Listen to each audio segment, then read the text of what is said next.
অন্যায় কাজটা করার সময় মনে মনে একটা দোয়া করেন, কেউ যেন না দেখে।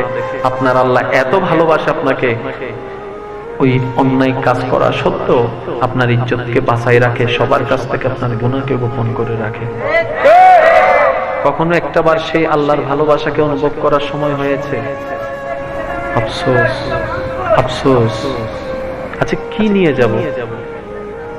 একজন বিদেশ থেকে আসা বান্দা 5 বছর অথবা 10 বছর বিদেশ থেকে যখন আসে, তখন আপনি আমি কত রকমের আবদার করি। ভাইয়া বলে যে ভাই আমার জন্য একটা মোবাইল আনিও, বোনে বলে যে আমার জন্য একটু কসমেটিক আনিও। এক একজনের আবদার, তার মধ্যে আবার বউয়ের আবদারও তো বিভিন্ন জনের আবদার আছে। সত্যি করে বলুন তো, ওই বিদেশে যিনি গিয়েছেন উনি কি টাকা জমাইতে গিয়েছেন নাকি টাকা কামাই পাঠাইতে গেছেন? জমা করে রাখছে নাকি পাঠাই দিচ্ছেন?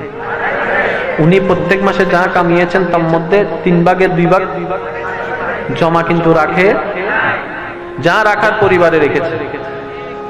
তারপরেও বিদেশ থেকে আসার সময় কিন্তু আপনার আমার ডিমান্ড এতগুলো থাকে। একটাবার আমরা কেন কল্পনা করলাম না যে মানুষটার কাছে আমি এতগুলো জিনিস চাচ্ছি, 10 জনে মিলে আমরা চাচ্ছি, ওই মানুষটা কোনো টাকা তো জমায় নেই, যা কামাইছে তা তো সব পাঠাইয়ে দিছে।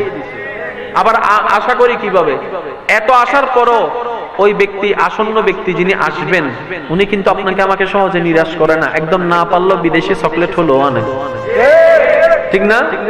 আর যদি কিছুই না আনে, আপনি আমি চেহারাটাকে ঠিক। এখন একই জিনিসটা একটু কল্পনা করে দেখেন তো, বিদেশে ছিল উনি কয় বছর? ওনাকে আমরা দেশ থেকে কিছু পাঠাইয়েছে নাকি উনি পাঠাইয়েছে?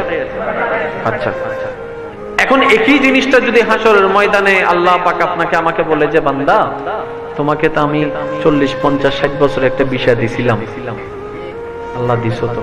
আচ্ছা বান্দা, তোমার যে খাওয়ার দরকার রিজিক আমি দিই নাই? আল্লাহ দিছো। আচ্ছা, তোমার বেঁচে থাকার জন্য যে অক্সিজেনের দরকার, যেটা তুমি হাসপাতালে কিনতে গেলে 1200, 1400, 1500 টাকা ঘন্টায় পারপাস লাগে, সেটা আমি তোমাকে ফ্রি ফ্রি দিই নাই, উইদাউট কস্ট? আল্লাহ তুমি তো দিছো। আচ্ছা বান্দা, তুমি যখন 1000 গুনাহ করার পর মনে মনে একটু ভয়ে ছিল যে কেউ না জেনে যায়, বন্ধু না কাউকে বলে দেয়, আমি তোমার ওই গুনাহটাকে গোপন করে রেখে ইজ্জত বাঁচাইছিলাম না? বাঁচাইছো। আচ্ছা, তুমি যে ফজরের নামাজ পড়ো নাই, ফজরের নাস্তার ব্যবস্থা করে দিই নাই? আল্লাহ দিছো। একদিন দিছি না প্রত্যেক দিন? আল্লাহ তুমি প্রত্যেক দিনই দিছো। 3 বার কোনো কথা কেউ যদি 3 বার আদেশ না মানে, চতুর্থ বারের মধ্যে বলে যে তুই বেয়াদব, আমি আল্লাহকে তোকে একবারও বেয়াদব বলছি? একবার বকা দিছি?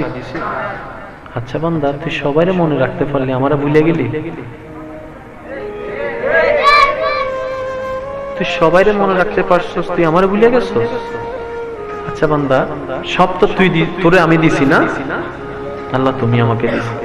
আচ্ছা বান্দা, এই 60 বছর, 50 বছর, 40 বছরের বিষয়টা নিয়ে যে তুই দুনিয়ায় গেলি, আসার সময় আমি আল্লাহকে খুশি করার জন্য কি আনছস? তাই দেখি দে তো, সেদিন কোন জিনিসটা দিব? আপনি আমি আল্লাহকে সেদিন কোন জিনিসটা দিব? আছে কোন জিনিস? এই তখনই আপনি আমি লজ্জায় মাথা নিচু করে ফেলতে হবে। সেজন্য বলা হয় ইয়া নফসি। ইয়া নফসি মানে কি জানেন? সুযোগ আছে হাতে, সব পাওয়ার, কাজে লাগাইলাম না, সুযোগ থেকেও কাজে লাগাইলাম না, এরকম হয় না মাঝে মধ্যে? এই আফসোসটাকে আমরা কি করি? হায় হায়